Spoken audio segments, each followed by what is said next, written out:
Well, we are so excited to be joined by Robert Hoyt of NYU Tisch. Robert has a BA in Theater Performance and Design from Viterbo University. We just interviewed them yesterday, if you can believe it.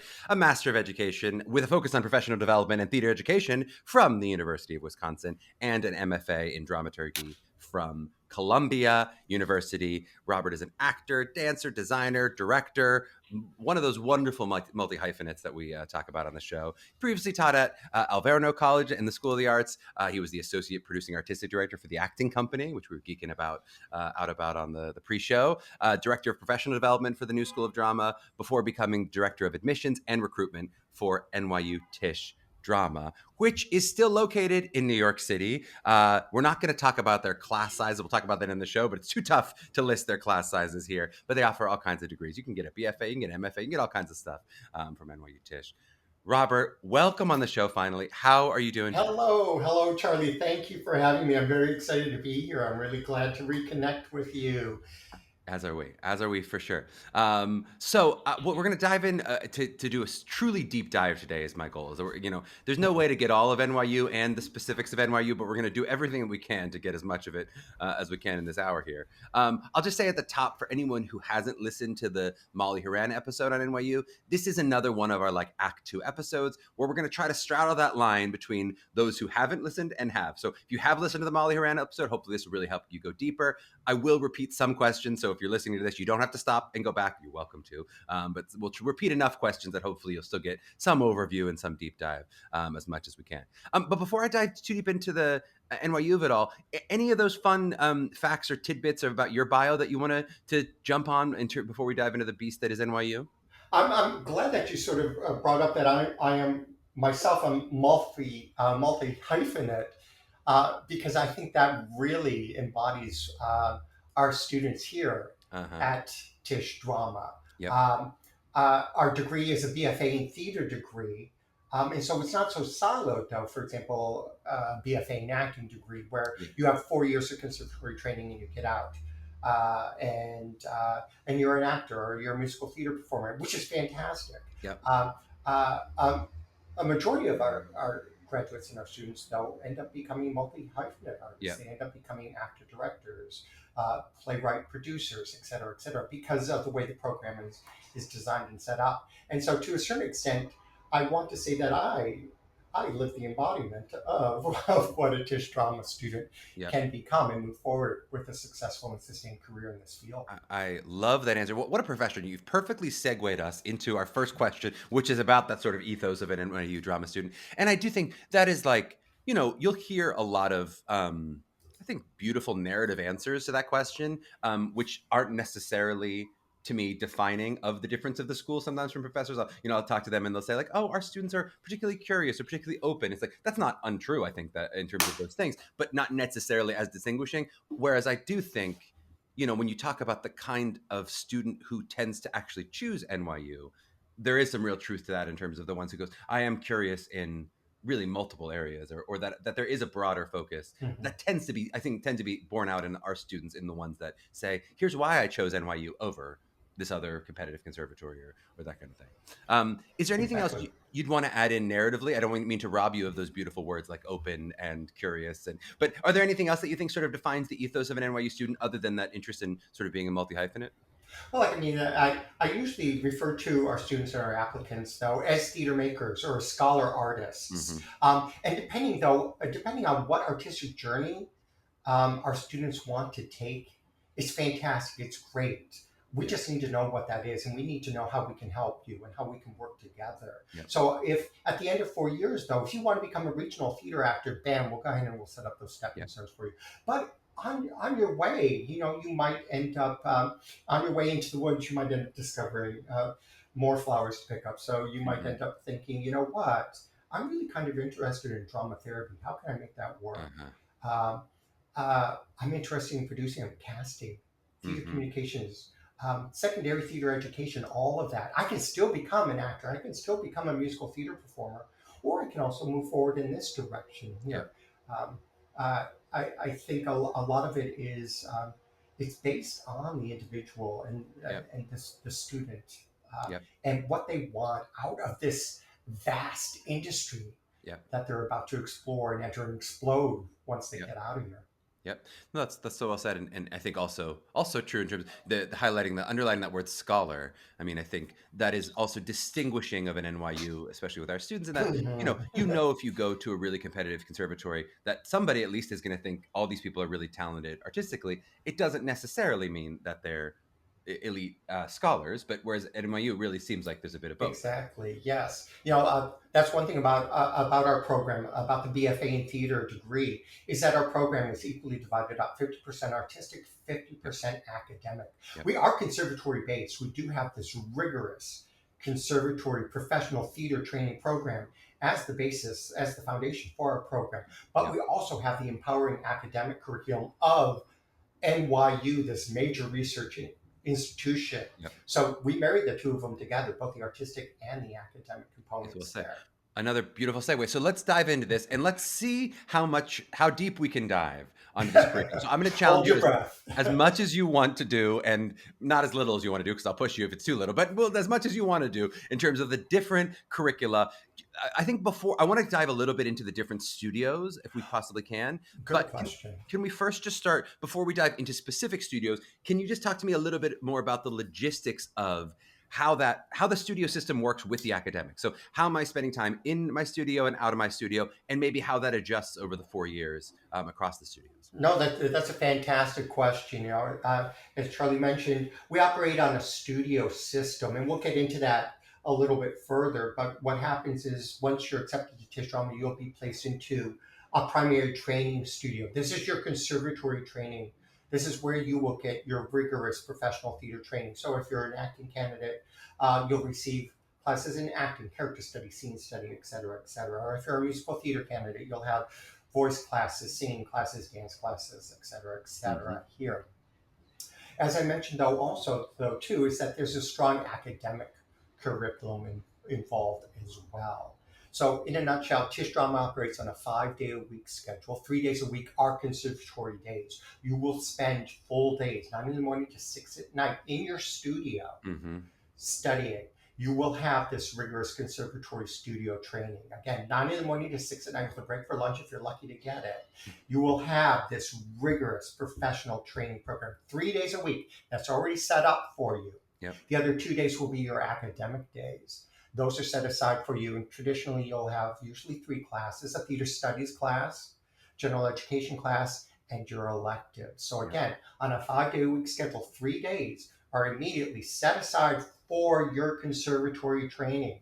The other 2 days will be your academic days. We balance that way so that our students are in the right place at the right time and they're set up for success. Yes, Robert, it's so well said. But now our student scholars out there, because many of our listeners and the parents of those listeners too are quite intelligent people. How can you try to sell me that this is 50-50 when you're saying 3 days a week and that is a 60-40 split? Okay, no, come in on a Saturday. Math. That's math. Hey, I'm just saying that's not 50-50. It's every other day. I agree with that, but that's not 50-50. Well, to a certain extent, here's how it works out for us, because you've got your 3 days of conservatory training. But part of your BFA in theater degree, though, is that theater studies component. And we have that snuck into 10% those academic days. Wednesday, Friday. So when you look at it mathematically, though, it does balance out. Okay. 50%, 50%. The one thing about our theater studies program, though, too, and that's the academia of theater, though. Yeah. There you have classes such as theater history, dramatic theory and criticism, dramaturgy, and so forth. The course list is extensive, it's vast. And the faculty that do teach in our theater studies program are some of the smartest theater makers and leaders in the industry today. You spend so much time with our theater studies faculty and in that part of the program that we refer to it as the spine of our department there. It's a very important part of your BFA in theater degree. Again, that's where I get the descriptor of artist scholar. Yeah. Yep. I love it. All right. So now let's dive into the studio system a little bit. So, you don't have to give me every single studio and all of their multiple years of curriculum, but basically, if I'm trying to, and obviously people are gonna have to do their own deep dive research into individual studios if they really want to zero in on Stella Adler, if they really want to zero in on experimental, et cetera. But could you talk me through a little bit of like, what does it look like, and how does it look different in terms of the multiple year arc of curriculum at these different schools? Maybe especially, I think our MTs are going to be interested in new studio on Broadway, but also hearing about some of the other studios as well. Sure. This is a really, really good question because I mean it's a very important part of our program, and it's what sets us apart, makes us extremely unique. I'm going to give you a little bit of background on how sort of like the studio system came into place, if you can indulge me though too. Please. Is the total student population for Tisch drama is approximately 1,400 students, making us the largest undergraduate theater program in the country. By a factor of a lot, right? By a factor of three or four. I mean, that's huge. Yeah. Yeah, it is. Don't worry though; it's just numbers. It's math. Everybody can do math. Trust Except me. for you guys, No. everybody else can do math. But yeah. We're usually accepting an incoming class of about 350 to 400 students each year. Yeah. Now, to accommodate an incoming class of that size, we've created something wholly unique to our program, and that's called the studio system. Tisch Drama consists of 8 primary training studios. Yeah. We have 6 in acting, 1 in musical theater, and 1 in production and design. And we even have a concentration in directing that lives inside one of our acting studios. So, after a student is accepted to Tisch Drama, based on their artistic review, the artistic review, that's our fancy way of saying audition, and we can talk a little bit more about that. Yep. But based on their artistic review, the students will be placed into one of these primary training studios. And then that studio is further broken up into smaller class sections. Yep. So our actual artistic training classes, our actual studio conservatory classes are about 16 to 18 students per class, which is comparable to our peer institutions. And now you mean pure per academic class, not per cohort necessarily. So no, there could be more than 16 in a freshman class, but per actual class of acting 1, you're saying 16 to 18. Correct. Depending on the studio that they're in, it can range anywhere between 32 up to 64 students. But each specific class will have no more than 18 students in it. That way, we provide our students with this rigorous professional conservatory training program. Yep. So again, though, we have 6 studios that focus on acting. We do have 1 that focuses primarily on musical theater. And all of these studios, though, are fully outlined, though, on the Tisch Drama website under our professional training. And if you visit each one of those studios, you can get the methodology behind the training, as well as sample curriculum, and meet some of the faculty that also train our students within them. What's unique about each of these studios, though, is that they serve the student. Mm-hmm. Again, as I mentioned, based on their artistic review, they'll be placed into the most appropriate primary training studio based on their artistic review. During our artistic review, we'll steal some information from our students.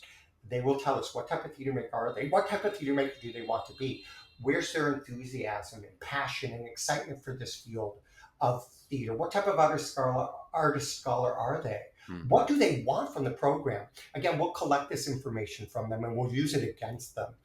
What we'll do is we will place them into the most appropriate training studio that aligns with the type of work they want to do, with the type of theater maker they are, with the type of artist scholar they are. One that will support them, one that will take advantage of their strengths, identify areas of needed growth, and help them move forward. I mean, even dare say, allow them to fail, but grow and learn in a safe, supported environment that aligns with the type of learning, the type of art they want to make, as opposed to force them into a 4-year training that does not align with the type of work they want to do, that they end up working against, and they end up hating in the long run, and don't grow and learn from it. Yep, it's so well said. And I the second half, we're going to talk about the artistic review. We call it the audition, but the artistic review and studio choice, and we'll talk about some of those big frequently asked questions that we have in terms of your placement. But I'd love to just talk, because to some extent, almost what you're describing to the outside ear, if we're hearing it so far, is like NYU is this big school, but then there's actually like 7 or 8, depending on how I think of it, other schools I could look at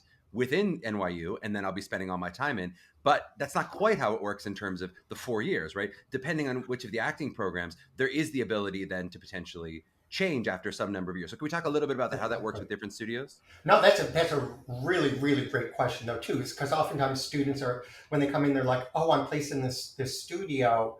How can I grow? How do I learn? How do I develop here? You have to remember that it's your primary training studio. It's your initial foundational placement. You'll spend your first 2 years of training in that studio, getting that foundational training, adding these skills to your toolbox. I kind of describe it sometimes too as like getting your driver's license. You'll spend your first 2 years working on your learner's permit, getting your driver's license. Then Robert, you spent 2 years working on your learner's permit? Sounds after, abominable. Don't tell the insurance company it took you 2 years just to be. no, I live in New York City. I don't have to drive. Yeah, there you go. Fair enough. Fair enough. So what happens is you'll spend your first 2 years, though, in this primary training developing these foundational skills. And again, you're in a studio, though, that aligns with how you learn, how you will best develop and get these skills. At the end of 2 years, though, all of our candidates, all of our students, regardless of whatever studio are, have basically the same foundational skills. It's just the vocabulary and the journey that we took to get there. Yep. At that point, this is where the program really opens up. Yes.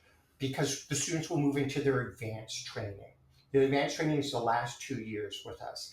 In fact, though, there's so many opportunities to explore that we don't see it so much as your last 2 years with us, but more like 4 separate semesters, because there are 5 opportunities to explore as part of your advanced training once you get this foundational training taken care of, once you've got this toolkit to start working from. So as you move forward into the advanced training, you can stay in your primary training studio. Your primary training studio will always be your home studio. They'll always welcome you back with open arms. You're more than welcome to stay there and explore the advanced methods and techniques that studio provides. Because another option is you could try a different primary training studio, one you weren't originally placed into, and explore those advanced methods and those techniques. Let's say that, for example, you were placed in the Meisner studio. That's one of our partner studios. Let's say that you were placed in the Meisner studio and you spend your first 2 years studying the Meisner technique. Well, of course, you're going to meet colleagues from other studios, and you might end up saying to yourself, you know what? I really like the collaborative movement-based work that they're doing in the experimental theater wing. That's another one of our studios.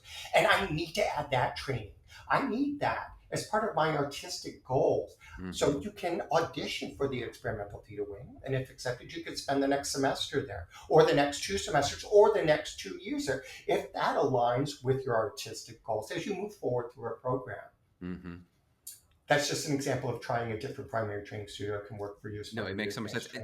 And we've heard some of the other examples of, we've had a couple NYU grads from our artist episodes, like Josh Segarra talked about, he was already working at one point. He felt so successful with his artistic stuff. He wanted to get more academics his senior year. So he actually ended up spending his senior year doing nothing but academic, like all the different choices that you can sort of have within what you choose to do with NYU. It seems like there really is a lot of choice after those 2 years. That's a very good point. I'm very glad that you brought that up, because the way our program is set up is as you move forward, if you're working towards a double major or minor, which is something totally achievable during our programming here, is that as you accumulate your artistic training, after 3 years, you'll have the requirement for the BFA degree. You could take a full academic semester or academic year and knock out some of these general education credits and work towards your academic goals, your extended career goals as well. So again, you have that choose your own adventure aspect. And I love that. Do you have a sense of about how, you may not have exact percentages, but about how many of your students choose to get a non-theater related minor or double major? I mean, it seems like most people may at least explore a minor of some kind, but how many are going to go to a true double major? I mean, it still seems difficult in the 40% of the time. For a double major, no, I want to say it's at least 50%. I want to say, and because it is achievable. It is achievable, and it's fairly easy to do. And about I want to say 70% or even more end up picking up a minor. And the reason for that, though, is again, it's the way the program is set up. Is since you have to take a number of general education credits as part of the BFA in theater degree, those credits that you earn can also be counted towards a double major or a minor at the same time. So it's like killing 2 birds with 1 stone.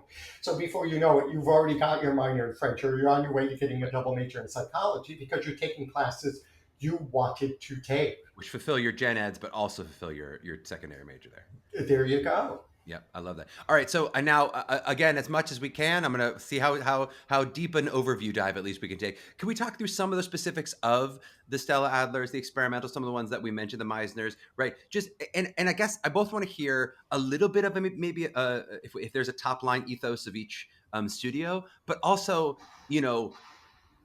you're already kind of hinting toward how much variation is there within a studio. I think sometimes people think, well, if experimental, does that mean I'll only be doing like making hoots and hollers and there's no acting class or whatever. It's like I guess basically, how does it work in terms of how focused? If it's Meisner, does that mean I'm doing nothing but Meisner? Like, how focused is each studio in terms of the way that they approach things? Yeah. The, discovering what the methodologies behind the studios. It is exciting because everyone is very different. You know, and again, though, as I mentioned, the end goal in terms of primary and foundational training, though, is pretty much the same. So, in terms of like specifics, I'd like to direct your listeners though to the Tisch Drama website and really read into the methodologies between all of the studios.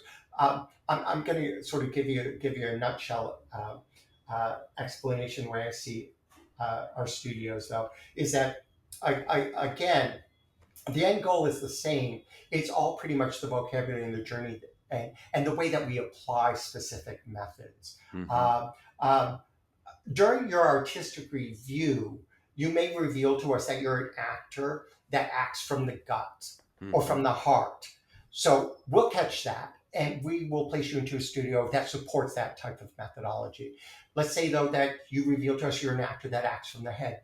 You're very intellectual. You do a lot of text work before you enter the emotional life of the character. It's true about me, Robert. Yes. You'd be better off. I know. I can't cut that. So you'd be better off in this studio. Yeah. This way you're placed into a studio that supports your method of theater making. Imagine if you're someone who acts from the gut and we placed you into a studio for an actor that acts from the head. It does not compute.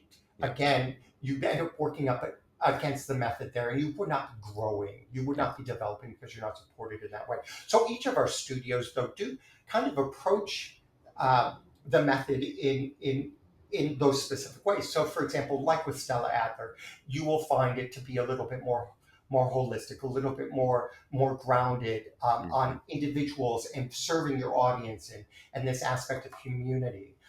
While though working with Meisner, though, you'll be working more with emotional truth and trying to get to emotional truth and true storytelling and repetitive action. Yep. If you're placed in the Atlantic studio, which is one of our partner studios, we partner with the Atlantic Theater Company. You'll work with practical aesthetics. Don't even get me started on what that means.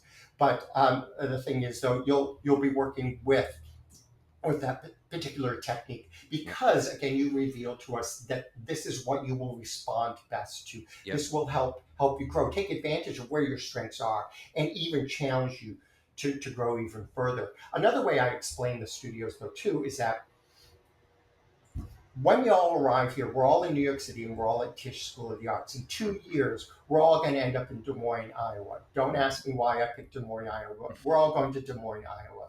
This studio, they're going straight to Des Moines on I-87. Yep. This studio, though, they're going on 280. They're going to pick up 94, and then they'll go on to 180. And then they'll end up in Des Moines. This studio, they're doing nothing but back roads. Okay? But at the end of 2 years, everybody ends up in Des Moines, Iowa. Yep. They all are in the same place, and they're all ready to go. Yep. And then from Des Moines, they can jump a plane and go to LA, or they can take the train and go across to Minneapolis or whatever, depending on where they need to go from there. Because you know what? We all got them to Des Moines. Yep. Now the world is open. This is such a good analogy. It would work so much better if it was coming to New York City, which is what all the other schools do. They're all their training and come to New York City. You already happen to be there. I love it. So, and just to kind of clarify, and again, this may be a little bit different studio by studio, but how much of that countering, if you're talking about head, heart, gut, which some of our listeners may know as an exercise that we'll sometimes do, right? If you're talking about that idea, how much of the opposite are you getting within your own studio? So if you're a head-based studio, how much of that kind of gut-based training are you cutting it with? Or are you only really getting that come your junior year if you were to leave the studio? If you're working in a gut-filled studio or a gut-centered studio, are you still going to get some text work and some stuff like that? Or are you waiting until junior year? Yes, you're definitely going to get that because, again, as I mentioned, it's a primary foundational training. So, like, if you are in the Meisner studio, of course, it's going to use Meisner as your jumping off point. But the thing is, we need everybody in Des Moines at the end of 2 years, so you have to get your text background. You're going to have to get your voice. You're going to have to get your movement in place here. You can't get to Des Moines without text work. You know, it's just through the lens. It's through the lens of that particular method or that training. So like the thing is though, for your musical theater candidates out there though too, just so that you know, in your first year, you're going to study Shakespeare. Yeah.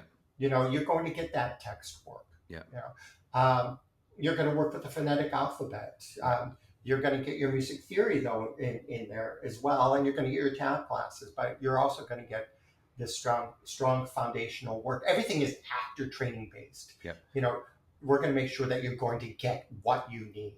Yep, I love that. And what another great segue for the non-new studio on Broadway students. So for our acting focused students who might, indicate in their review, I really am interested in being an actor, but many of them also are at least lightly interested in musical theater, or, they want to make money at some point in their career. And so if they're not TV stars, they know they might have to be in a musical at some point, right? It's like, how do they sort of pursue voice opportunities, dance opportunities? What musical opportunities do they have either in, taking classes in New Studio on Broadway or within other studios at NYU? Well, that's a really good question, because oftentimes we'll get our musical theater curious students in our acting studios. A number of our acting studios do have musical theater components involved with them. Yeah. So, I mean, you will have the voice classes. There will be the choral singing classes. There will also be dance classes. Like I know for Stella Adler in your first year, first semester, second semester, you'll have ballet 1, ballet 2. Yeah. But I'm an acting student. Yes, I know. That's why you're taking ballet 1 and ballet 2. Right. And with other actors for the most part. It'll be an acting-based dance class or whatever. Yes, and it might be period dance styles for actors, et cetera, et cetera. But in addition, since we are part of NYU and you have to take a number of electives, you can get your NP shots through your electives, because you can still take private voice lessons as an elective. You can take specific dance classes as an elective as well. Also, Tisch drama, we're not the only game in town. We're at NYU. You can join a dance club. You can join a choral group. You can go ahead and get your additional artistic training in that way through extracurricular activities. Yep. In addition, most of our acting studios also produce a musical once a year.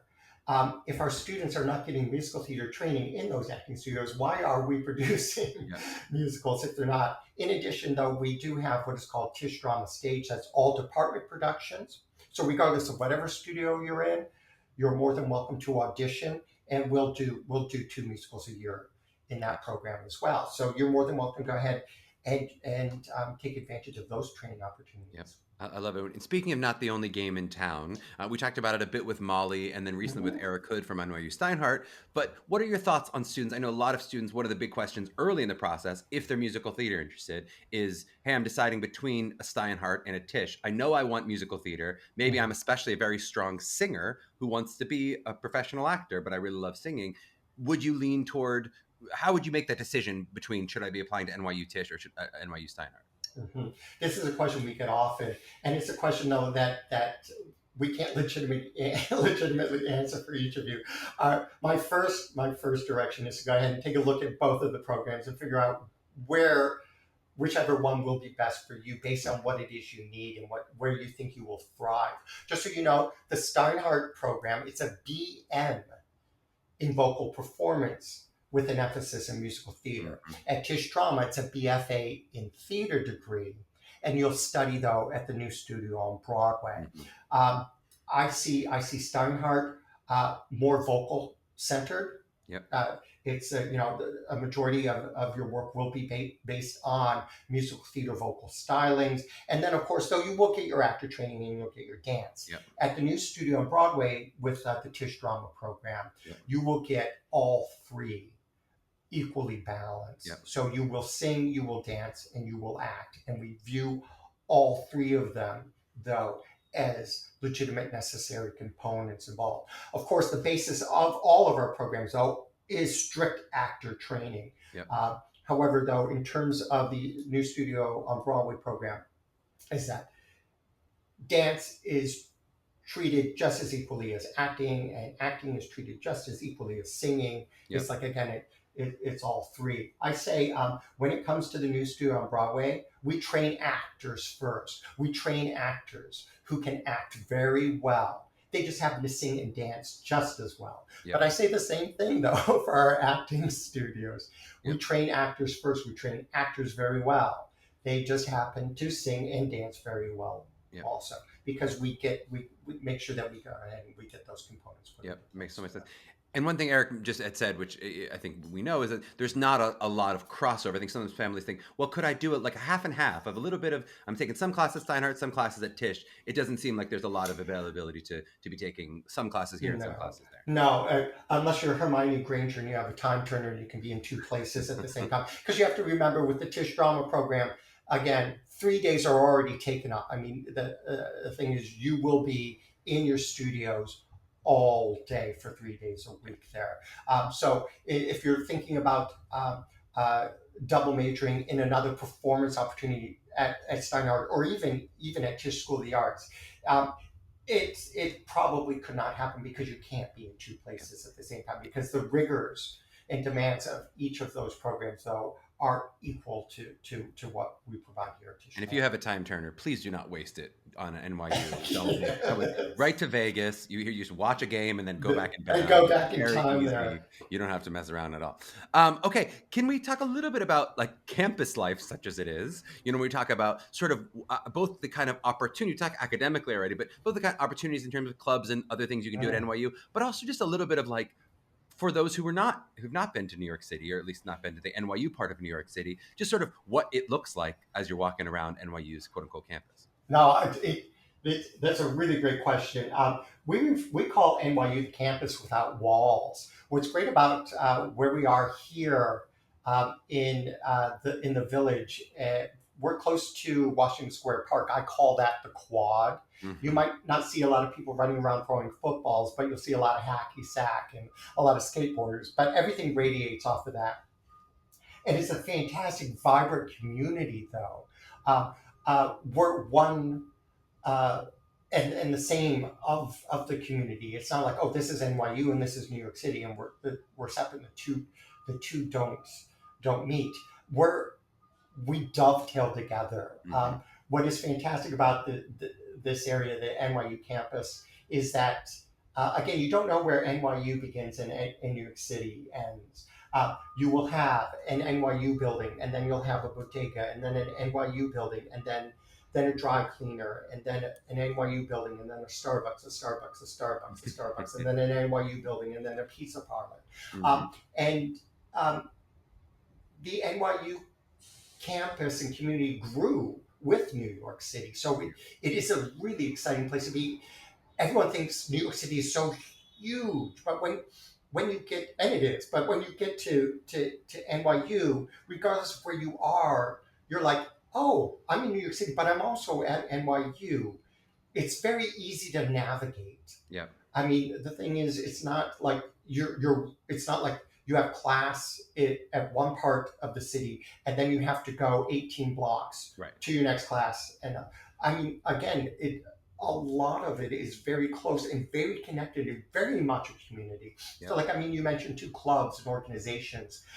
There are a ton of clubs and organizations that help, maintain this sense of community. All of our residence halls, they'll radiate off of Washington Square Park.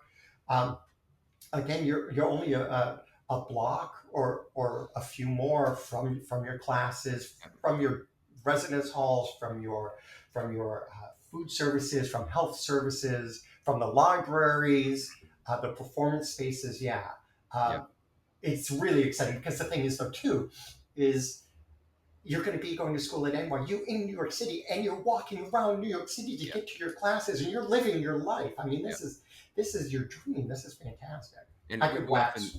I love that idea of ability to navigate too, because we often talk about that with our students who come from, if you go to school in the Midwest or whatever, that like just you got to give yourself a year to figure out New York City. Otherwise, like it is its own sort of challenge of just like, how do you navigate New York City? And for our NYU students and our New York City students in general, you do have that little advantage when you hit the ground running, going, I'm not intimidated now. I'm taking Not at class right all. across the street from the public theater or whatever. It's like, oh my Exactly. God, that's where I would go. That's the Mecca of America. It's not like, oh, like it's not sticker shock or No, culture shock when you come no, here. it's like, look at me, I'm riding the subway. It's like when you come here as a visitor and stuff, it's a little foreign because you're coming as a guest, and you're usually staying in more populated, Yeah. uh, dare I say, touristy areas. The Yep. thing is, though, now you're a member Yep. of this community, and you've got this support system in place for you, though, too. So it's like, yeah, we're going to go to the museum together, and now we're going to go to Central Park, and oh, I'm going to find my favorite coffee shop, and I'm going to learn how to order a bagel from the corner deli and not get yelled at by the owner. I mean, These are the important things. Exactly. yes, I mean, and the thing is, though, and we embrace that just as much as part of the educational Yep. experience. Well, Um, and similarly, can we talk about the way Tisch prepares students to launch into the business, right? It does feel like a very different experience and a different challenge than some other schools, right? Other schools, they might be thinking, how do we bring some students to New York City or bring casting directors and agents to us, right? Is it about a virtual show? They're thinking about how do we expose ourselves to New York City, right? mhm. NYU obviously has no issue with that, but you do have that a potentially larger cohort of total potential performers to introduce to the world, and the issue of timing of they could be introduced earlier or later. So how do you think Exactly. about like how I'm launching these students into their professional careers? Yeah, to be honest with you, that begins on day one. You have to realize you're in New York City. You have to be camera ready on day one. You have to remember too that your faculty, though, they're all working professionals in the field. They are actors themselves, or they're casting directors, or agents, or managers, or artistic directors. So Yep. your network and your relationship begins right away, as opposed to the end of 4 years during a 3-minute scene during a showcase. So we're fortunate enough that the bodies of theater here seek us out. I mean, they are our next door neighbors. Here in New York City, we're just a few subway stops away from what I call the center of the universe, Yep. where basically everything in this industry is happening. Yep. And so the industry themselves, uh, they seek us out. Yep. But also, though, too, we integrate it right away in terms of our programming. So right away within your first years, uh, in your studio classes, there will be one-on-one opportunities and meetings with casting directors and agents, managers, buyers of theaters. There's even extended programming set up. For example, like you might have an extended workshop period with a casting director, a legitimate casting director, over a 2 or 3 week period. Every time you're in that class, every time you answer a question or you get up to read copy, you are auditioning for this professional. Mm-hmm.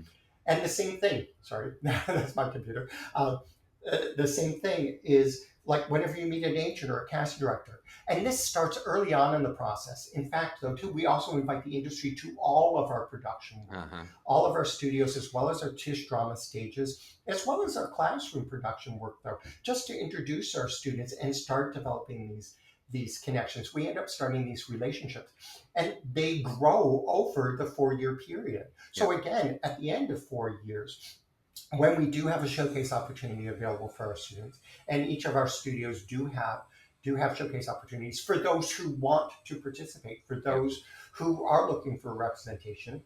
Um, they know who we are already. Yep. And again, it's easier for them to say, yes, I want to work with you because I saw you grow. I know what you are. You're a known commodity, to Yep. use business speak. So, you know what? The risk is low.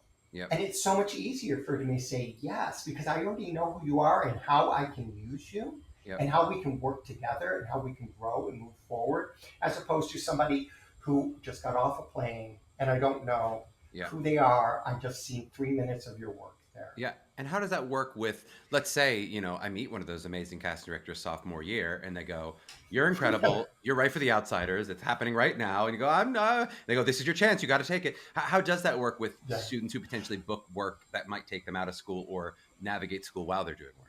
That's a good example because we lose more students that way. I It's believe not it. Yeah. uncommon. It's not uncommon after like a gig with one of our casting directors at the end of the workshop session for them to say, "Hey, I'm casting the show at New York Theater Workshop. there's a role that you'd be great in. Here's my card. Call my assistant. Let's book Yep. you in. And then we never see them again. Good for them. Good for them. If a student is fortunate enough to go ahead and book legitimate work, we don't encourage it, but if it happens, it happens, and we'll assess it on a case by case basis. We'll go ahead and we'll see whether or not it is of value. For example, if you stumble on an EPA audition for the Outsiders, and you get cast in a role, and they're asking you to sign a contract that will take you out of school, well then we'll go ahead and apply for a leave of absence, and you'll take the year off there, and we'll save your spot so that when the time comes after 1 year, if your show or your contract is completed and you want to come back to school, well then we'll get you taken care of. If it needs to be extended for another year, we'll take a look. We'll take a look at that in that case there. So. But there's not necessarily a situation of like class credit. A couple schools will do that where you'll say like, "Hey, we'll count this as your senior year," that kind of thing. No, we don't. It's like because you're moving to a certain extent, our training is somewhat proprietary, and that becomes an outside experience there. Our advisors are really good at stealing credits and things like that. If you do end up coming back, they might be able to finagle it into an internship credit.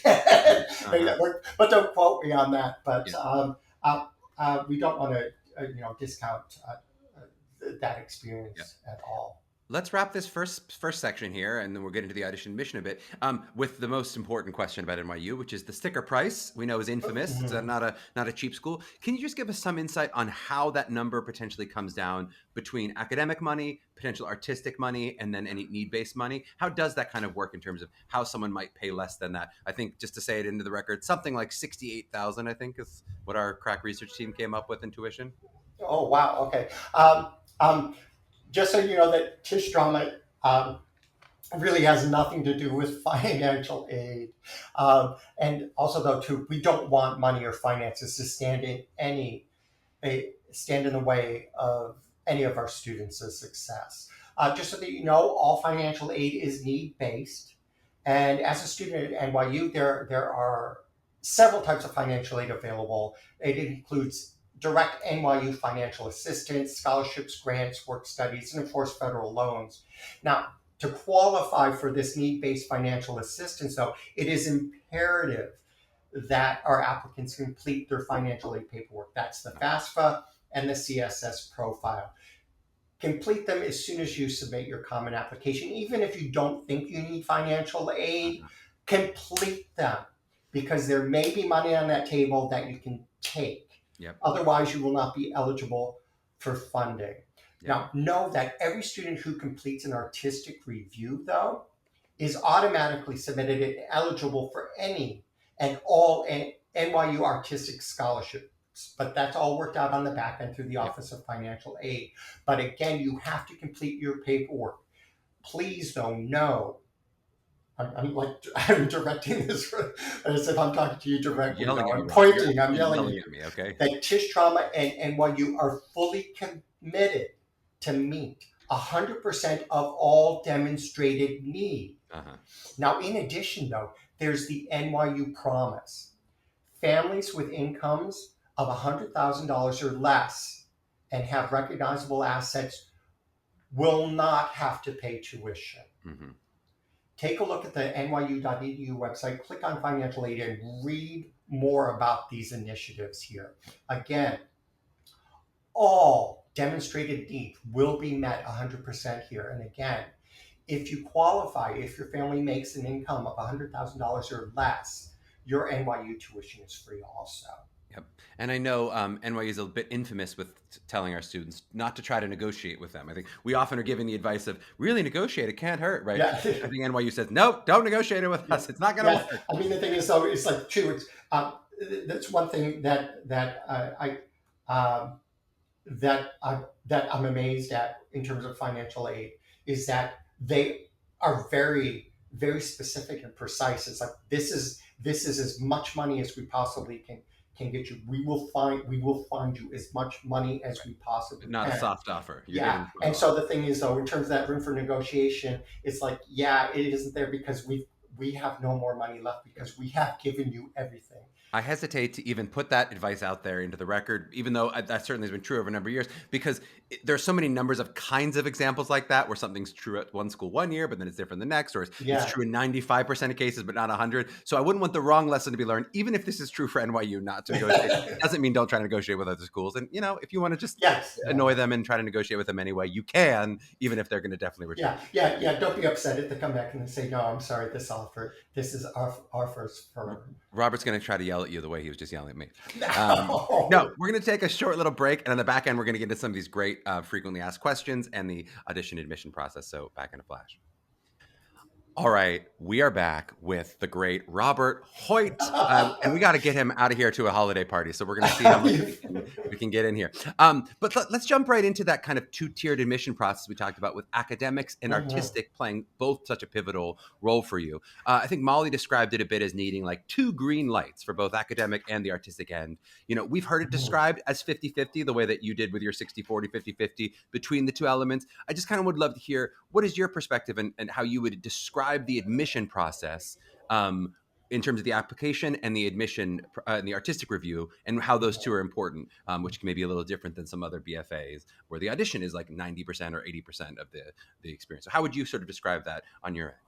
Well, I think Molly described it very well in terms of the fact of having two green lights. And what she meant by that is that the admissions decision at Tisch Drama NYU is a 50% artistic, 50% academic admissions. So you need a green light in terms of your academic profile and a green light in terms of your artistic review. They are 50% and they are equally balanced. One does not supersede the other. So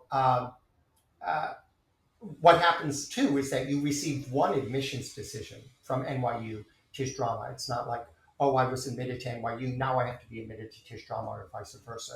No, we will assess both your common application and your artistic review at the same time, and you'll receive your admissions decision from NYU and Tisch Drama.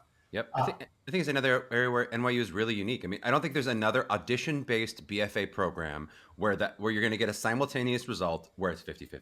There are other schools that care about academics, that you have to pass a bar and then it's only the audition. I don't think there's any other school. There are other schools also which will care about the academics somewhat, but none that will care at the 50-50 level. I mean, that is really unique. And we carry that throughout, though, because again, with our program itself, with the department being 50% artistic, 50% academic, our artistic review and application process marries that. There are two requirements for application. Of course, you will complete the common application. That's your academic side. And then you will complete your artistic review. That's your artistic review. And then my office that deals with the artistic review will meet with NYU admissions that deals with the common app. We'll meet in the Thunderdome, and then we'll fight to the death, and then we'll accept our incoming class that way. Yep. And how much do you look at? So are you only looking at the artistic portion in that Thunderdome, or are you also considering? You're not even looking at only artistic, yes. So we're experts in our field. So the thing is, our studio placement committee and our admissions committee here over at Tisch Drama will take a look at the artistic review, while our colleagues over at NYU will take a look at the academic profile, because that's their value there. And the two of us will come together and we'll reach consensus, and we'll get that all taken care of. I love it. Well, from that live artistic review perspective, not to call Molly out, though I'm of course delighted. She recorded this interview in the middle of COVID. It was really, truly the worst part of COVID, I think, at the time that we did it. But at the time, she said she predicted NYU was going to stay all digital for the foreseeable future for their audition process. And I said, we'll see. I don't know if I believe you, Molly. But I didn't necessarily think it was going to last that long. I would love to hear from your perspective. So you guys have gone back to having in-person live reviews. And I'd love to hear, what is the reasoning behind that change? What made you guys decide as a department, hey, we think we want to go back to have that live experience?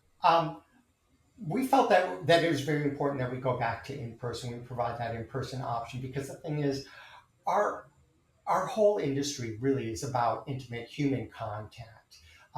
There's nothing more exciting than being in a room with your colleagues and breathing the same air as they are, and having the same energy. That's not to discount digital artistic reviews in any way. Because the thing is, we try to replicate that as much as we possibly can, though, as well, in terms of our digital artistic Yep. reviews. But we went back to in person because I felt, and the department is, ourselves, we felt that it was just very important for us to go ahead and get back. Let's get reconnected. Yep. We did stay digital for a longer than our colleagues For did. sure. And the reason why, though, was again, we wanted to be safe. We wanted to err on the side of caution. And some And excellent arguments for equity, of course, in terms of it is the fairest of all to be online to each of your NYU students. But I guess I feel like I forced that answer out of you of like no, live experience. But I'm like, but that certainly is my perspective going. But from the competitiveness with other experiences of other schools, it really is. It's not the same experience for most of our students. It's not going to be as rewarding an experience online. But let's see. The one thing with the online component, though, is that we've been doing this for decades. We did it before we had to do it, before Zoom was actually in everybody's vocabulary. We did it over Skype. Back in the days of Skype, us too. I know. Skype. We did it over videotape. For your listeners out there, videotape is this machine. And the thing is, though, our in-person evaluators are the same ones as our digital evaluators. In addition, though, is we operate, though, on the Zoom platform. We operate as a Zoom meeting. So it's not individual one-on-one or where you send in taped material and we never see you. Right. No, we meet as a communal group. We get to share our energy. Our arts reps, who are our current students, though, are also part of this process, both in person and digital. They meet with our students. We provide opportunities to communicate and work together. The only difference is the technology. Yep, totally. But that ineffable breathing the same air experience is hard to quantify or describe why it's different. But I think for many people it feels different in that experience. Yeah. What's great, though, too, is that we provide the two options as best as we can, though, for whomever wants to take advantage. I mean, it's really great for our international applicants as well as our students, though, who can't come to an in-person audition. So we want to make sure everybody's seen and taken care of. You mentioned those different auditors. I'd love to hear a little bit about the kind of scoring system. And, there's another unique aspect of NYU is that, it's not one or two professors. A lot of schools would be like just one professor sees every single audition but really you're talking about multiple professors. How are they viewing these auditions and putting together a class with the full team of auditors that you have this way? What happens is I'm not going to reveal all our secrets. Give us the secret sauce. Tell us. I'm going to squeeze as many secrets out of you as I can. But each applicant has one evaluator, and outside of myself, they will be your biggest cheerleader during your artistic review. I can guarantee you that. And basically, though, they'll just collect information from you. Again, they'll go ahead and take notes. They'll go ahead and try to discover who you are, and what it is you have to offer. And I'll unlock the artistic review a little bit more in just a minute. But what happens is, they'll collect all those notes and they'll distill them. They'll distill them into a ranking that they can share with the admissions and studio placement committee. What happens is then that information, though, goes to the full group. And we then recommunicate that, and we share and we assess that. Our evaluators, again, are very thorough. So that these documents that they create for us, though, are extremely useful. At any time, though, if we need to, we will revisit with our evaluators. And then again, like leading into studio placement, though, too. We use this document. We're going to get into both those things. I want to talk about studio placement. I want to talk about the narrative of the audition a little more. But it is really tricky because, it's another way NYU can be different than other schools. So often this process, we're trying to get our students out of the mindset of getting a gold star or getting it right or trying to get the top score, because it's especially those academic students who might be right for an NYU kind of school who want to get 100 out of 100. They want to get bonus points. As an artist, that's a really tricky thing because you don't get the monologue right or get the song right, and that's okay. That's okay. I mean, see, I really can't speak for my colleagues at other institutions, but when it comes to our artistic review, um, it's really all about you. It's all about you as the applicant. Um, uh, very, very quickly, for example, for the acting artistic review, we ask you to provide us with two contrasting contemporary monologues, and there's a lot of requirements set up for that. But in addition to that, after you perform that material for us, we ask you, your evaluator will ask you to have a seat Yep. right across from the table from them, and they'll engage you in the conversation. Yep. This is not an interview. This is nothing you could ever prepare yourself for. Again, if you remember, 4 hours ago when we started this podcast, I was talking about stealing information from you. This is where you own the room. This is where you tell us, this is the type of theater maker I am. This is the type of work I want to do. This is what I want out of your program.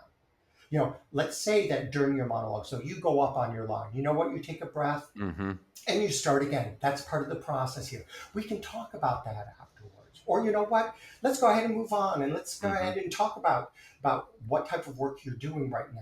What books are you reading? What movies do you respond to? Yep. What do you think? What do you think of the community right now?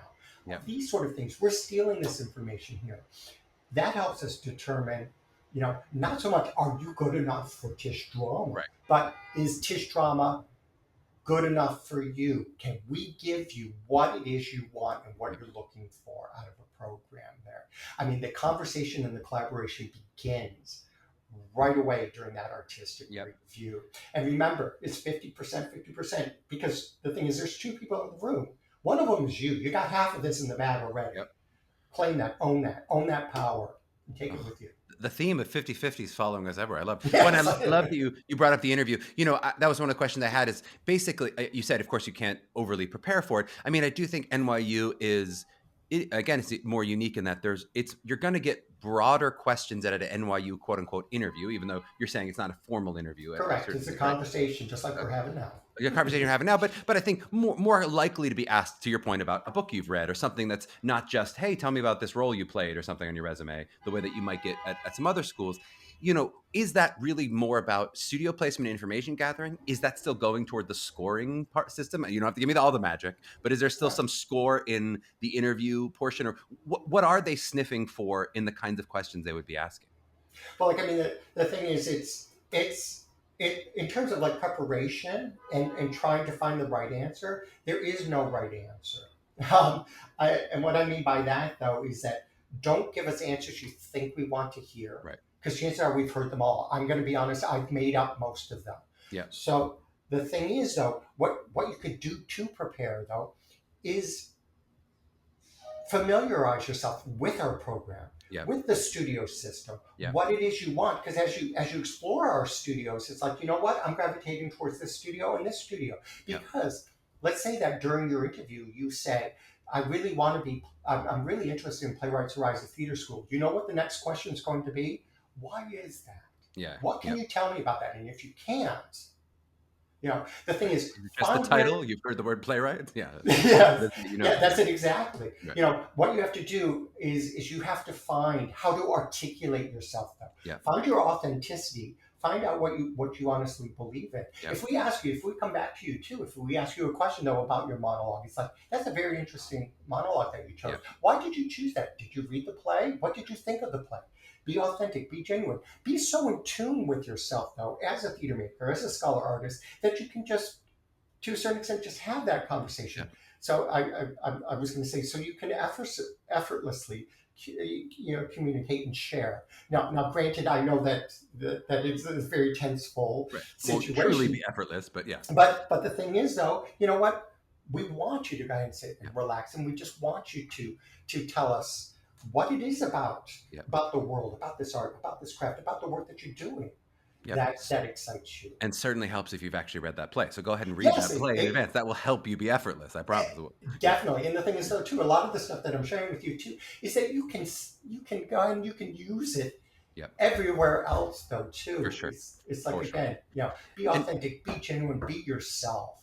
We mentioned a little bit of it, but just from the non-interview portion, from the time, especially I'm maybe talking about the new studio on Broadway auditions, where you would be doing 2 songs, you'd be doing multiple monologues potentially, right? In that audition, in the sort of artistic discipline specific portion of the audition, what are you looking for in terms of a score, right? I imagine, again, it's not scoring performances, so what are you looking for in terms of ability, in terms of the things that Mhm. you're sniffing for in songs, in monologues that you're seeing? Well, basically, they're just there are some tick the boxes requirements that you have to meet. The fact, the one that you're off book, like especially too if you're doing a digital artistic review, our evaluators know if you're reading text. Mm-mm, mm-mm. Okay, so I Big mean, cue things. cards? No. Are you memorized? Mhm. Are you speaking clearly? In terms of your songs, are you hitting those notes? Mhm. Think, just basic, you know, Yep. uh, artistic, guide guideposts for the Yep. most part. That's going to uh, uh, set the bases. But then as you move deeper into the artistic review, though, too, in terms of your craft, are you sitting into the role? Are you making connections between what you're saying and what you're actually doing? You start moving into the actor crafts, then that'll tick a Yep. few more boxes, Yep. though, and that'll move you up through the And process there. how do you guys weave in, if you do, other kind of intangible factors? Like, are you trying to wait for things like diversity, ability, or are there other things that you go, hey, this might affect if you're trying to get to a numerical score, but we want to have, for instance, a diverse class? Like, how does that affect you guys if it does at all? Now that'll all shake out at the final admissions and studio placement Uh-huh. process. But the thing is, though, you come in and you rock that room. You rock that room. You Yep. know, you know, uh, Yep. regardless of these other intangible factors. Can you don't have to share all your secrets, but can you give us an updated version of your numbers? You mentioned 1,400 people across the school. What does it look like in terms of applications received, and then how Uh, that goes into the yield? yeah, that changes. That changes from year to year. So, like, depending on how many people are interested in the industry or Hmm. pursuing the degree, et cetera, et cetera. So it fluctuates. But I can give you sort of a rough estimate here. So at any given year, we'll get between 3,000 to 3,200 Yep. applications. Yep. Of those applications, though, we'll see approximately between 2,800 to 3,000 artistic reviews. We Yep. will actually see everyone Yep. who wants to be seen for an artistic review. We do not have a pre-screen. We Yes. do not have a callback system. I was going to try to make sure we said that's another unique aspect. Yes. Partially also why potentially you need more professors than one professor to sit down and watch 3,000 auditions.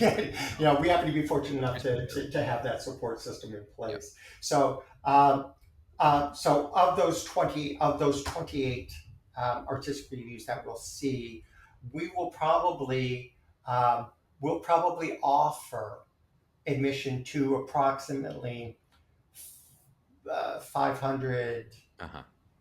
ish candidates.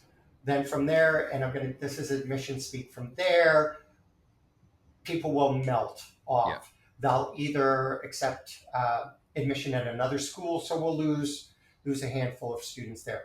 Some students will realize that, oh, this isn't really what I wanted to do. I'm thinking about taking a gap year, so they'll Yep. defer, et cetera, et cetera. So what will happen is, though, of that 500-ish number, though, that'll melt down to our class, approximately 300 to 400 Yep. students. And that's why when I was spouting these numbers earlier, it's like when I say we normally accept an incoming class of 350 to 400 students, it depends on how that all sort of melts Yep. and shakes out. We're not siloed in such a way where we only accept 24 students each year, Right. 12 male identifying, 12 female identifying, 4 ingenue, 4 lady men. We don't operate in a casting situation like Yep. that where it's like firm 24 and that's it. It's like, again, with us dealing with theater artists and theater makers and working for a BFA in theater degree, we're like, yes, come work with us. Yep. We need you to work with us. We want to work with you. Let's coordinate. Let's make this happen. So, Yep. you know what? If we end up accepting, though, an incoming class, it ends up melting and we end up 410 students one Yep. year. That's on us. And that just We'll means make sure. We'll make sure that your classes are Yep. still no more than 18 students. Yep. We'll have to make more sections. We'll have to hire more faculty. We'll make sure you're taking care of them. Yep. But what's fantastic is that of that 400 students and stuff, they're all theater makers and Yep. scholar artists and NYU Tisch drama students, and it's and we're all working together. We're all making this happen. I love that. And I like melt sort of as an opposite word of yield or whatever. It's like you've But yielded some and you've melted to the other one. you melt to the yield. We talked about that idea with financial negotiation of, it's not going to be super successful to negotiate with you in terms of the system of the, sort of administration and what they offer. How do you feel about kind of post audition communication from the perspective of something like a thank you note or communication when you're on a wait list? It's again, in other ways, it's not unlike other schools where there's maybe one person who auditioned you, you can write a thank you note to, and you can communicate with. How does communication with NYU work to the best of your knowledge when there isn't one figurehead? No, we love receiving thank yous and communications. Regardless of our size, we are extremely hands-on. If you want to communicate with us, we always say go to our main mailbox, and that's on the Tisch Drama website. Yep. And I guarantee you there is a real person on the other end. And but better to communicate with them than potentially. And then we'll make sure that it gets taken care of. Yeah, because like in terms of our evaluators and the artistic reviews, though, we have a privacy policy in place. So we'll make sure, though, we'll connect the dots and we'll forward that there. I think that's the note I was working toward is we've got from our students that you're not going to necessarily go try to find, hey, I think this is the person who audited me, and let me reach out to them on Instagram or, that. And the thing is, though, too, it's kind of like, you want to be mindful of their privacy. Yep. And you don't want to gum up their email box. Go ahead and send it to my box. We'll make sure it gets taken care of. We're happy to gum up your email. One thing, too, in terms of, for your listeners, in terms of communicating, though, whenever you communicate with your schools, be mindful of their time and their mailboxes. Only send an email if you have something to say, if you're sharing information, or even if it is a thank you, though. Say yes, thank you for the audition here, and the thing is, though, that is extremely appreciated. That's fantastic, But you mean as opposed to sharing information, as opposed to asking, hey, when will I hear about this, or just? Well, I mean, that's a legitimate question, though, too. I think, though, too. But just be mindful. If you've already sent us a thank you, don't send us another thank you. Or if you've sent us an email asking us about when the wait list will be released and we responded, don't respond back with, oh, thank you. We want to, we'll know that. We know that you appreciate that as well. My last question on this segment is our most frequently asked question, I think, from an MTCA perspective. Probably the number one question that I get about NYU is this: what is your perspective on the all studios versus new studio Broadway only? I'd love to try to hit all the different angles, since I've heard families ask all the different versions of it, and so many of our students come at it from such different perspectives. I'll let you broadly respond to your perspective, and then I'm going to try to hit any angles that you might not have hit. Sure. So when you apply for Tisch Drama, and if you're a musical theater candidate, you'll be asked, do you want to be considered for musical theater only or all studios? Now, we know that this is going to be a very difficult decision for you to make, that we will ask you twice.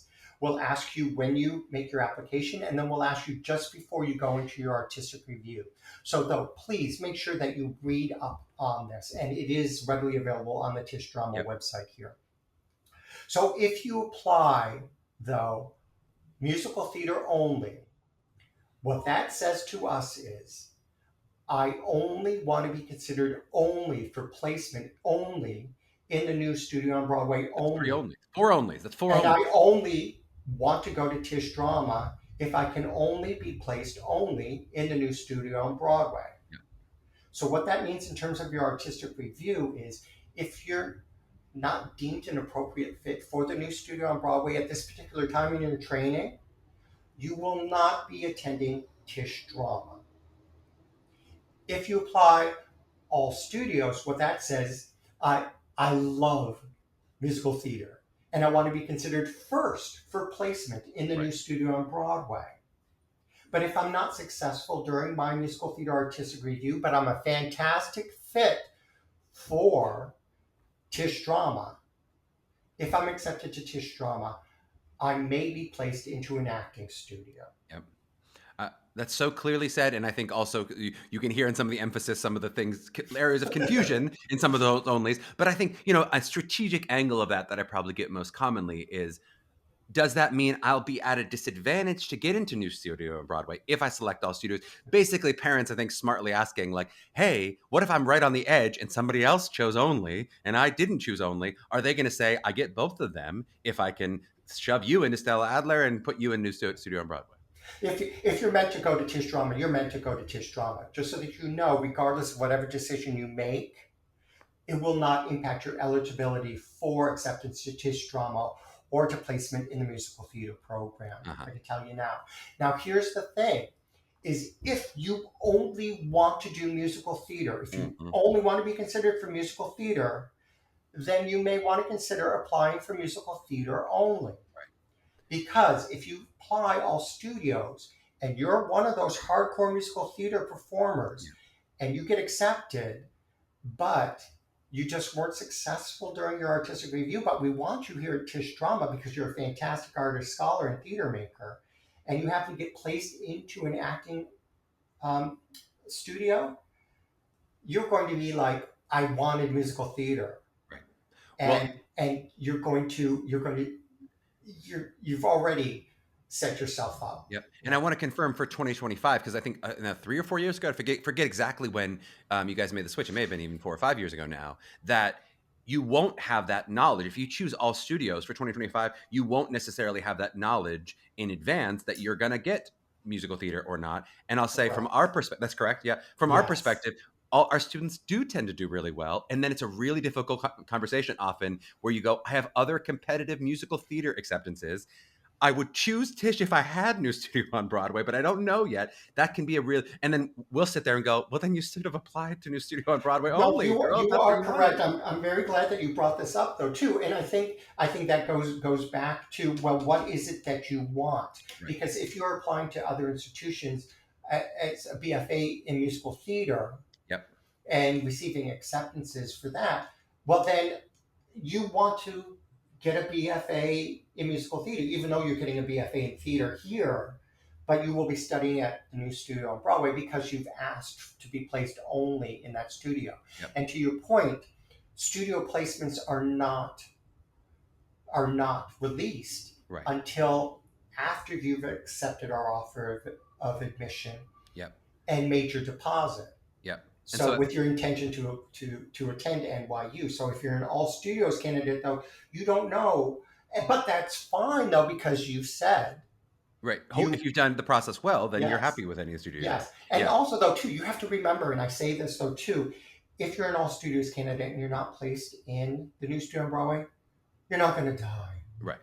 For sure. You aren't, trust me, because I'm still alive. Laura Bonetti is still alive. That's right. And still doing musical theater. Yeah. You will still be able to get your MT shots. Right. You can still take private voice lessons. You still can take dance lessons. They're just not part of your studio today. Yeah. No, but I think will be taken care of. But that level of authenticity of what do you really want, as opposed to leading with, sometimes I think there's people try to get a strategic edge because they know how big NYU is and how important NYU is. But if the dream is only musical theater, you can put yourself in a tough bind in that case if you choose that way. Another advantage of or angle of this that I think we basically did cover, right? So the question of, are you at a disadvantage to get into NYU broadly if you select new studio on Broadway? Or maybe put more positively, are you at an advantage to get into NYU by selecting all studios? It seems like basically the answer is yes, right? You have a greater chance to get into NYU by opening up all studios if the goal is to attend NYU. If your goal is to attend Tisch drama, and embrace NYU and the department as a whole, and to move forward as a theater maker and chart your own course and suck the very life out of this program as much as you possibly can, well then yes, all studios should be your overarching goal here. But again, if you're hardcore, if you're doing hardcore musical theater, and there's nothing wrong with that, you know what?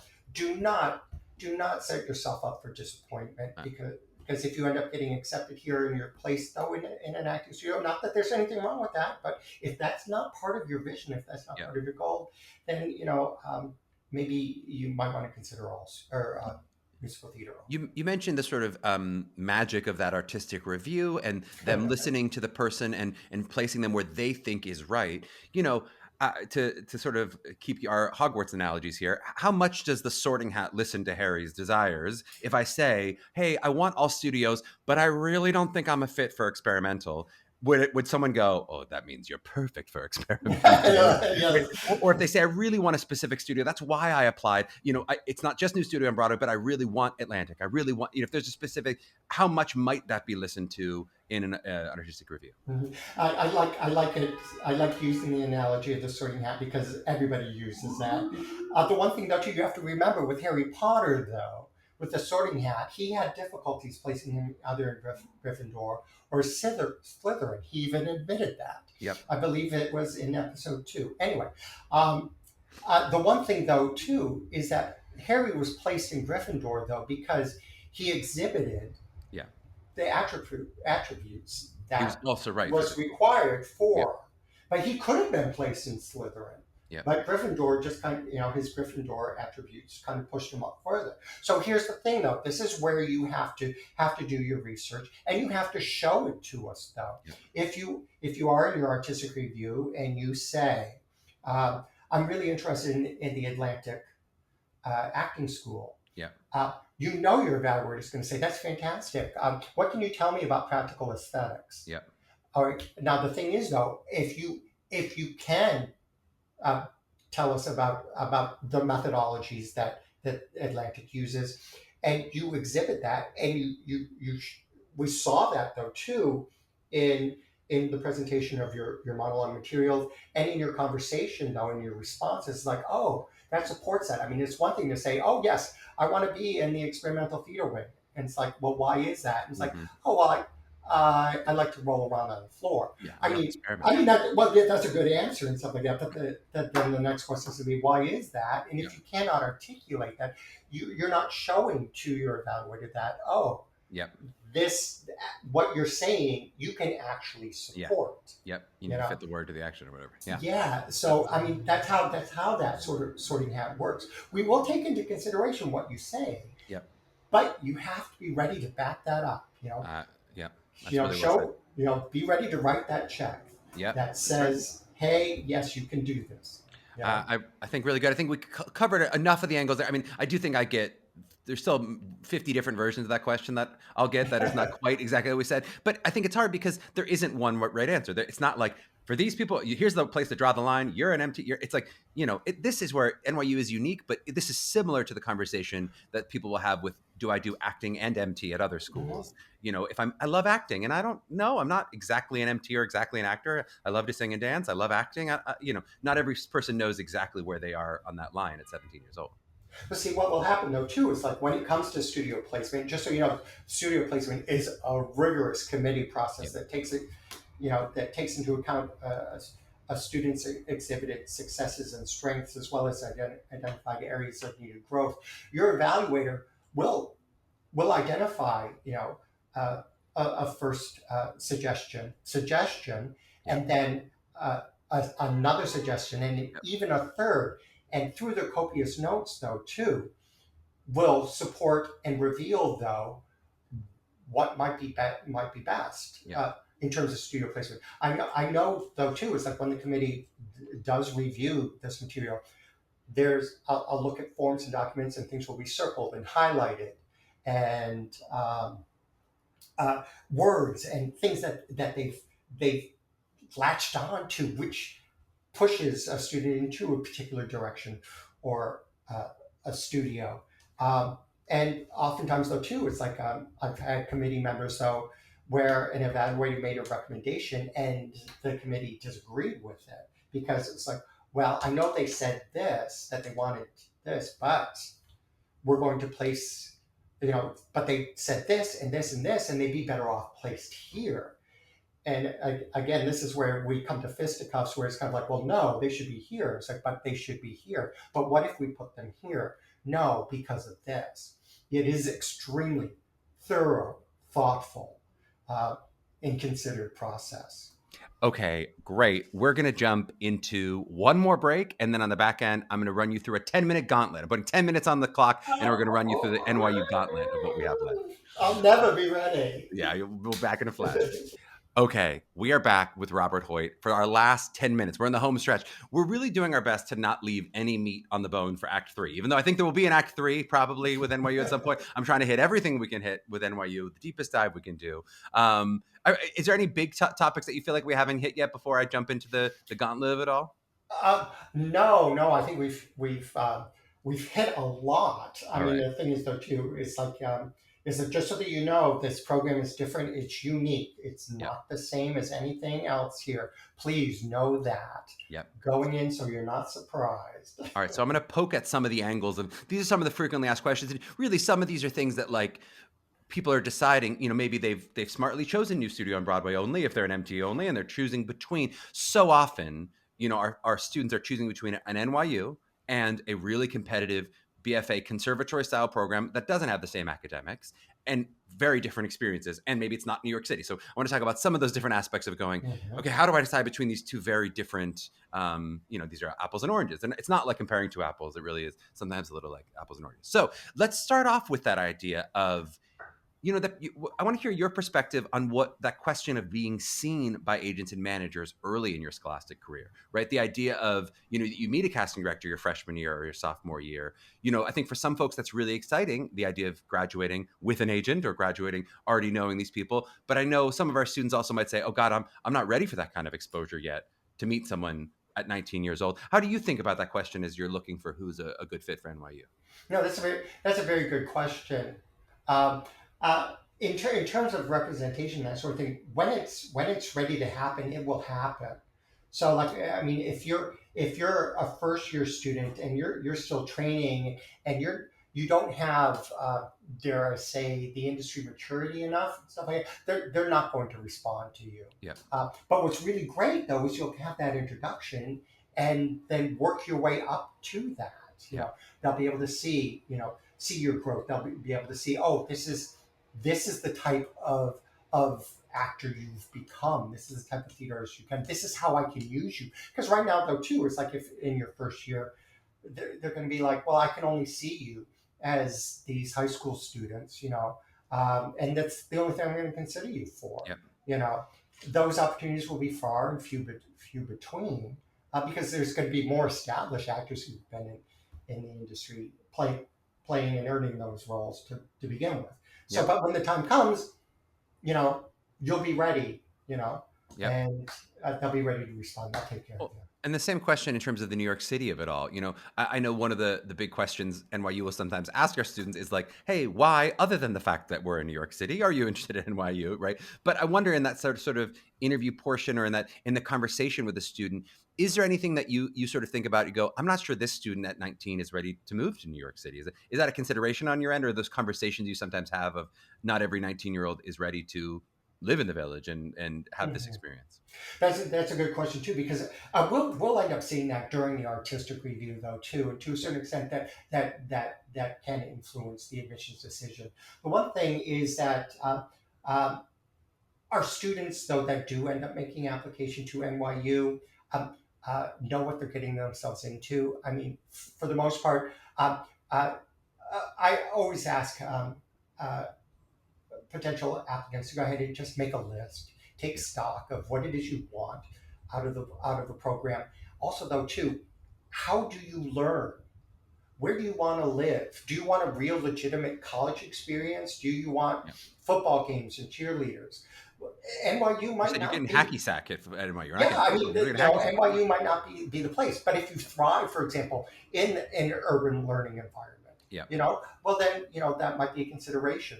In all of the institutions too that you're thinking about, go ahead and make a list of what we offer, what they don't offer.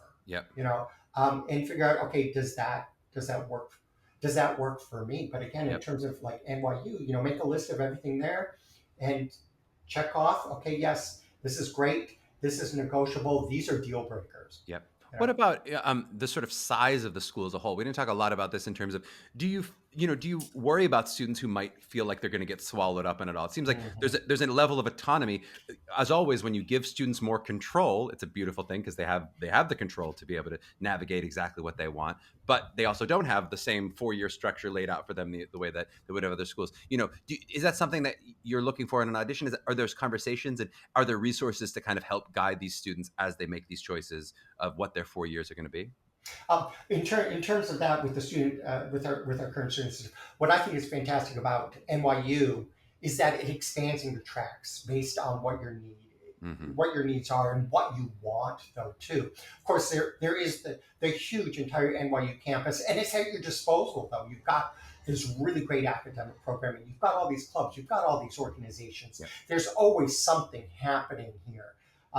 So there's that excitement. There's that campus here. But then you've got Tisch School of the Arts. So that it gets a little smaller. And then you've got Tisch Drama, and then you've got your studio, and then you've got your scene class, and then you've got your scene partner. Yeah. If you need to escape, find a cubby at Boat's Library, get a book, get your podcast.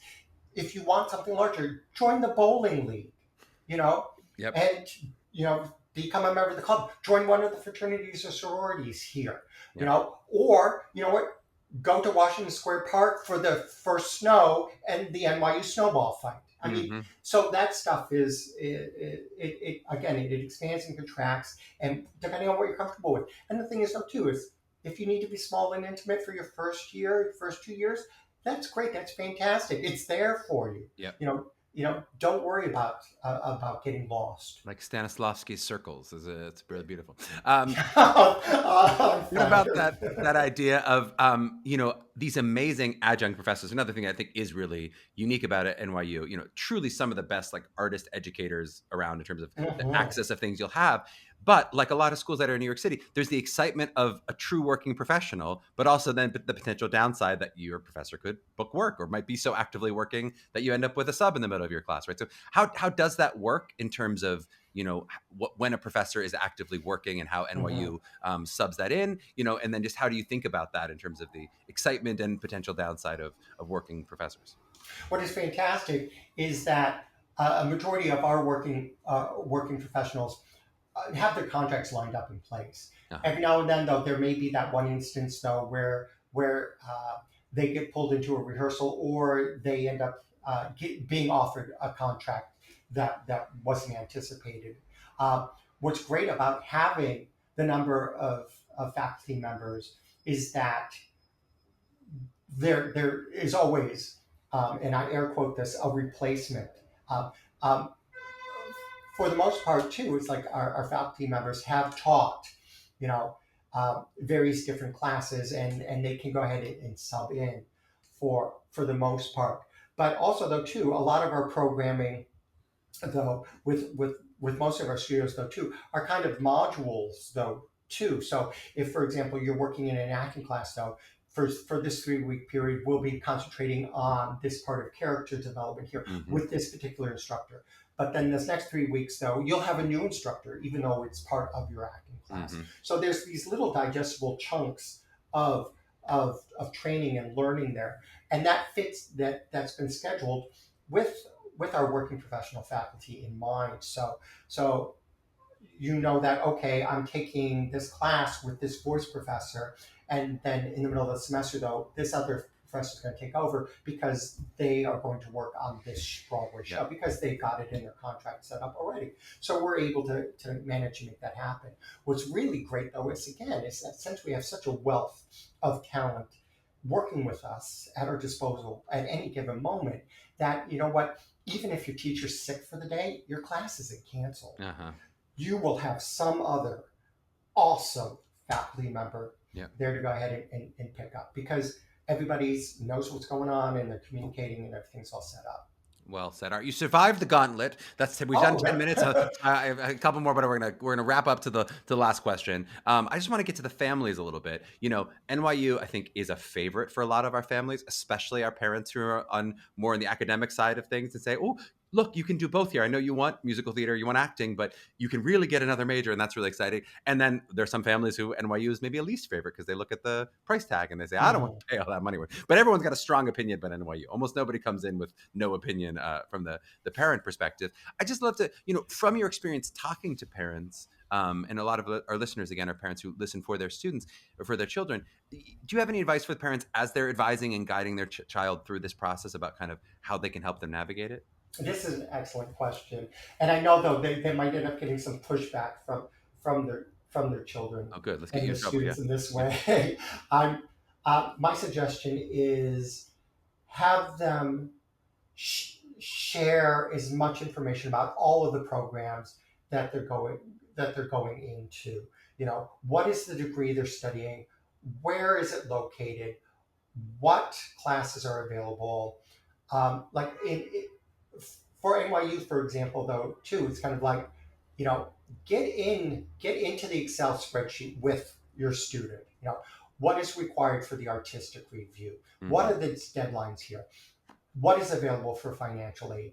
Learn what this program is about. Heaven forbid if you get accepted to a program and your parents, contacts the school and asks, "What can you tell me about your program?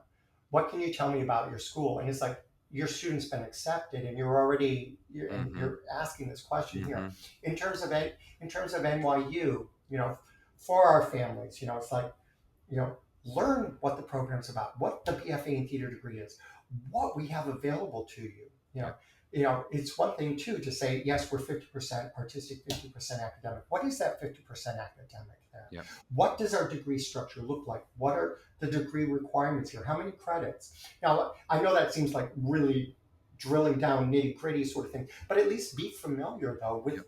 with these institutions that your students are applying to, so that you have this full understanding of what's being required Yep. at each and every institution, though. Yep. So that the thing is, though, when all is said and done, though, you're speaking their language. You've got your students back. I mean, and in terms of our families and fan clubs, though, it's like you might not hear it from your children, but the thing is, though, your support, just the fact that you are with them through this process and stuff, means the world to them. Yep. Again, you might not hear the thank you from them, but I can guarantee you they truly, truly cherish and appreciate though your support and the work that you're doing with them, and just being with them throughout this entire process. And uh, you know, just go ahead and acquaint yourself and show interest in these programs, are because I mean it'll make you feel a lot more comfortable though too, For again, sure. because you can support your students Yep. I in love that that way. appreciation note. And we often say that they may not always appreciate you verbally in the moment, but they will appreciate you in the end, the support that It's you like have it's given them. there, yeah, it's there because I see it. Yep. Totally. All right. This was awesome, Robert. Thank you for so much time Fantastic. today and so many resources. If people have listened to an hour and 20 minutes of this podcast and they still want more information, you mentioned the website with those studio resources. Are there other Yes. places you'd point them to? Do we like social medias? Do we like, where's Oh the place yeah, for we them to go? do. It's like we're available. There's several avenues for social media. Of course, there's NYU. All of the socials meet NYU. You'll get all this great on the ground current student uh, uh, content at Meet NYU across all socials. But then also though for Tisch Drama, take a look at our at Meet Tisch Drama Hmm. on TikTok. And these are always MEE, not MEAT. That'd be weird. Correct. Yeah, yeah, dead meat.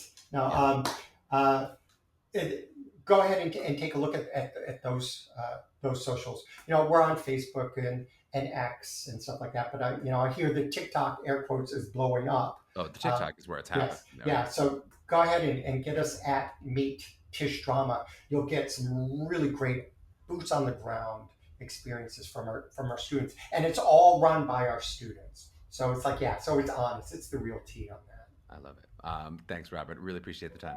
My pleasure. Thank you, Charlie. Thank you all.